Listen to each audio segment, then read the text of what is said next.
vas le prendre désormais comme son disciple.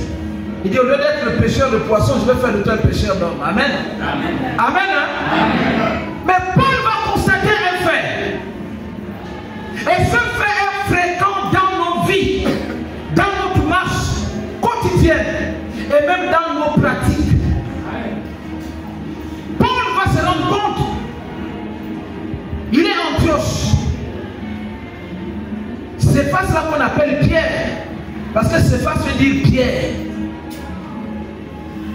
Quand il apprend que Paul est là, le gars change brutalement de comportement.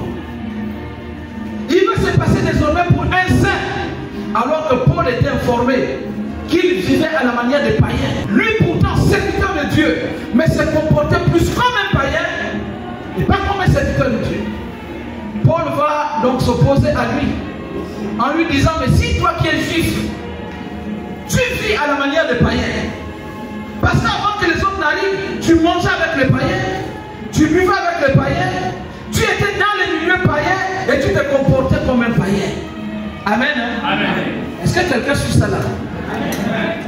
Parmi nous, il y a des gens, quand il se rend compte qu'autour de lui, il n'y a pas un frère en Christ, il n'y a pas une sœur de l'église qui peut le reconnaître, la reconnaître, il n'est pas différent d'un païen. Désolé de vous le dire, je n'attaque personne, mais la parole doit faire un moment mal. La dissimulation dans la marche du chrétien, c'est le thème de notre parole. La dissimulation dans la marche du chrétien, c'est pas une bonne chose. Parce que tu donnes l'impression de ce qu'en réalité tu n'es pas. Céphas pensait qu'il n'allait pas être vu, pensait que ce qu'il posait comme acte n'allait pas choquer le serviteur de Dieu qu'on appelait Paul. Parce qu'il vivait avec les païens. Mais dès qu'il a appris que Paul est là, il a fui les païens. Et les autres frères qu'il avait emportés avec lui ont voulu faire la même chose. Paul va leur dire, non, je vois que vous ne marchez pas selon la vérité. Nous sommes nombreux.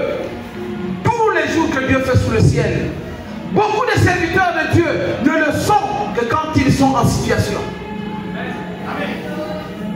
Lorsque quelqu'un est en situation, il prêche, il exhorte, il chante, il conseille, il préside, il dirige, il donne vraiment l'impression d'être le meilleur serviteur de Dieu qui soit. Mais lorsque vous tournez le dos pour regarder parfois ses fréquentations, ses meilleurs amis c'est des païens et non des chrétiens. Il passe parfois la quasi-totalité de son temps dans des choses qui ne concourent pas à faire grandir la foi.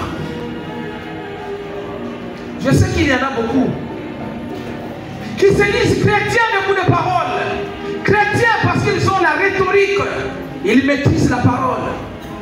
Vraiment, ils maîtrisent la parole. Quand il parle, vous sentez que lui là, il a Dieu en lui. Mais pourtant, ses œuvres témoignent le contraire de ce qu'il connaît. Est-ce que quelqu'un peut dire Amen? Amen.